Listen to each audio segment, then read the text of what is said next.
Thanks, Alex Dahl from 1011.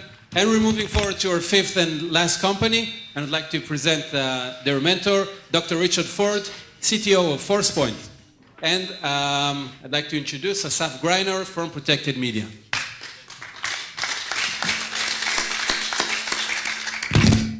A couple of months ago, a group of hackers, still in military service, approached us to get a feedback on a security idea for a startup they had.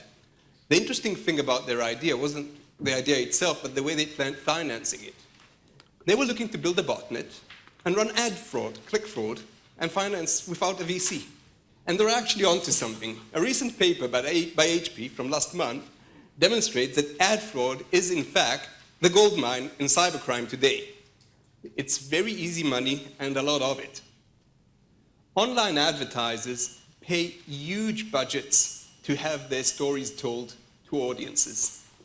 They measure audiences by looking at views, and they measure engagements by measuring clicks and installs. Software does check all of these measurement checkboxes. So hackers can build enormous fake audiences, and this is what they're currently doing. We're talking about a market of $150 billion now, losing $10 billion this year to online fraud. And as budgets move from TV to online digital advertising, we are seeing $400 billion in a decade, and about $50 billion is expected to be lost then. This is a market which hasn't really been identified by the cybersecurity world. I've been in the cybersecurity world for 20 years. I've built antivirus, anti-spam, firewalls, intrusion prevention systems. Anytime I got a click fraud bot, I threw it out. It wasn't of interest. So the guys actually solving advertisers' problems today, and the problem has been known as long as advertising has been out there, are actually advertising companies. So these are measurement companies trying to measure deeper with deep data analysis what it is. From a hacker's point of view, it's a blue ocean. You have zero resistance trying to fake traffic. What Protected Media does is actually build new data. We go in and actively interrogate using software each and every impression. So we get to a new level of data. You've got something new to work with. It's a service, recurrent revenue.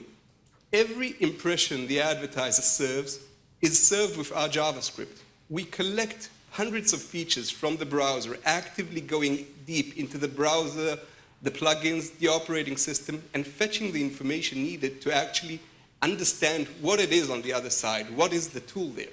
We currently, running on Israeli traffic, identify our own insurance company behind the nut, sending requests for ads from a single device, both from a bot and from a real user, and can tell them apart. One of the groups using us is a large publicly traded performance agency. Initially, they didn't believe we're going to show them much value because they know how to measure everything. But after running for a week, we came back and told them that the top two sources, the top two publishers, are sending them over 50% fraud. They didn't believe us then even more and wanted to kick us out. So we sent them a file with 500,000 clicks from a single week, showing them what we classified. We classify each and every impression with precise decision of why, not only where the fraud was, but what it is. This is a virtual machine, this is an emulator, this is a bot. They sent this to their publisher, and we waited for the debate. But the debate never came. They just got a refund, and it's a very big one. We are funded by Group M Israel. We're also founded by iAngels, which are here in the crowd. And the interesting thing is some of our more skeptical customers have joined as investors later. So we are in the process of onboarding a second investor from our customers. The current solution in the industry was founded by a company called Double Verify. Their CTO and former CTO and co-founder, Alex Liverant, is sitting on our advisory board and working at our office on Tuesdays. My partner, Dr. Zach Sadan, and myself have been working in the cybersecurity space for over 20 years. The fun thing about the space we're in now is that we're generating revenue. We're measured by performance groups for the money we make them. We don't tell them stories, we don't frighten them, we make money. It's all about getting real traction with them by giving them tools which allow them to communicate better with their data sources. The group I just mentioned, the performance agency, isn't throwing out the traffic we tell them about, because these publishers are their partners. What they actually do is they communicate better with them. So after they got the refund, from now on, they let them know near real time what's not working for them, and nobody's losing money anymore.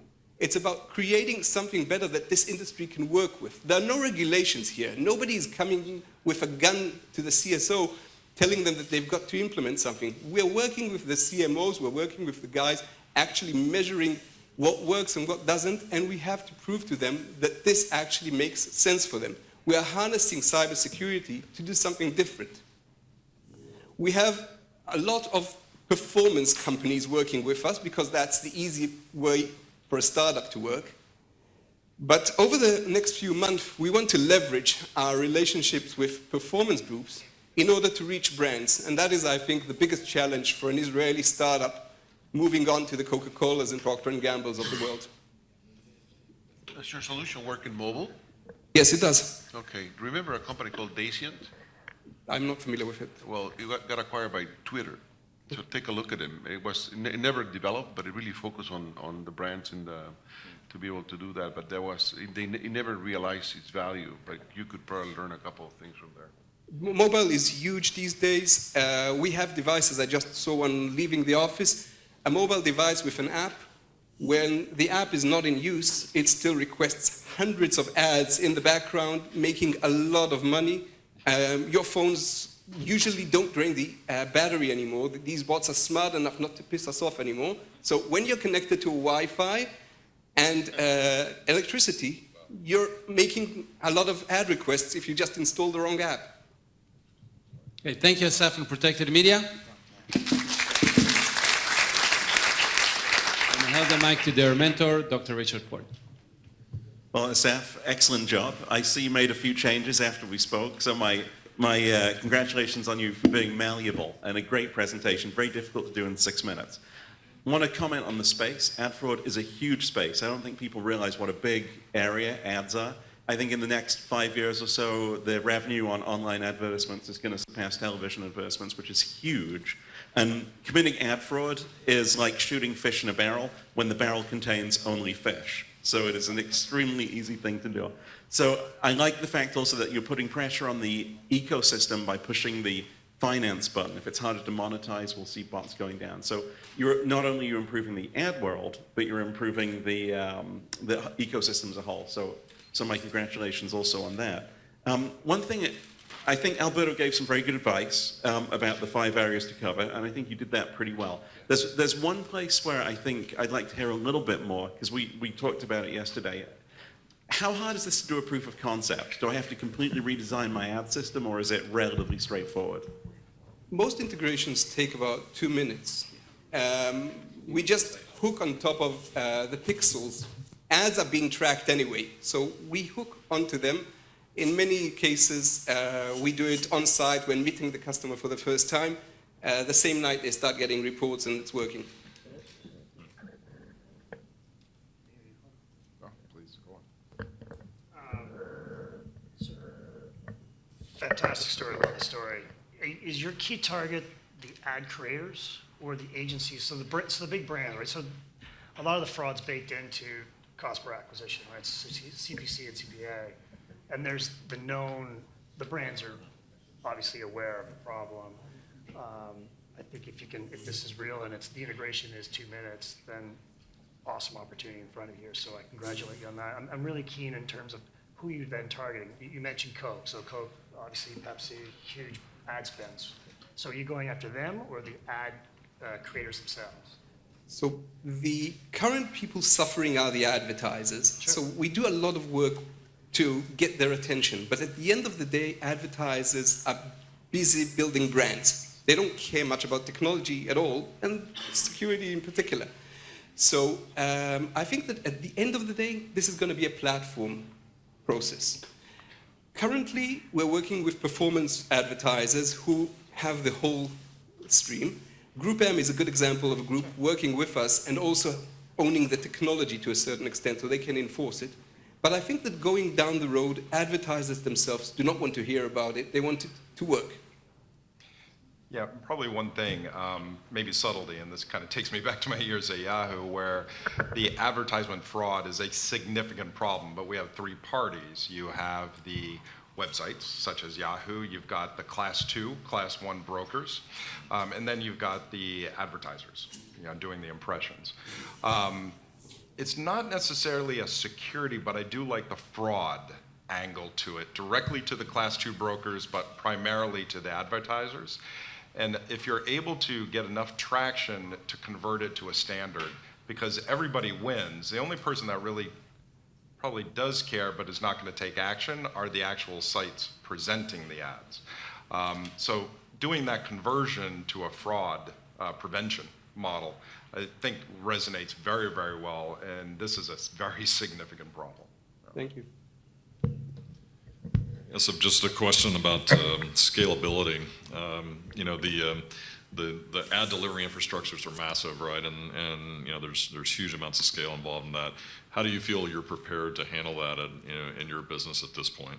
Our prior business was anti-spam. We dealt with billions of transactions a day. So we've been doing scale for many years. We're working very closely with Google. Everything is auto-scale.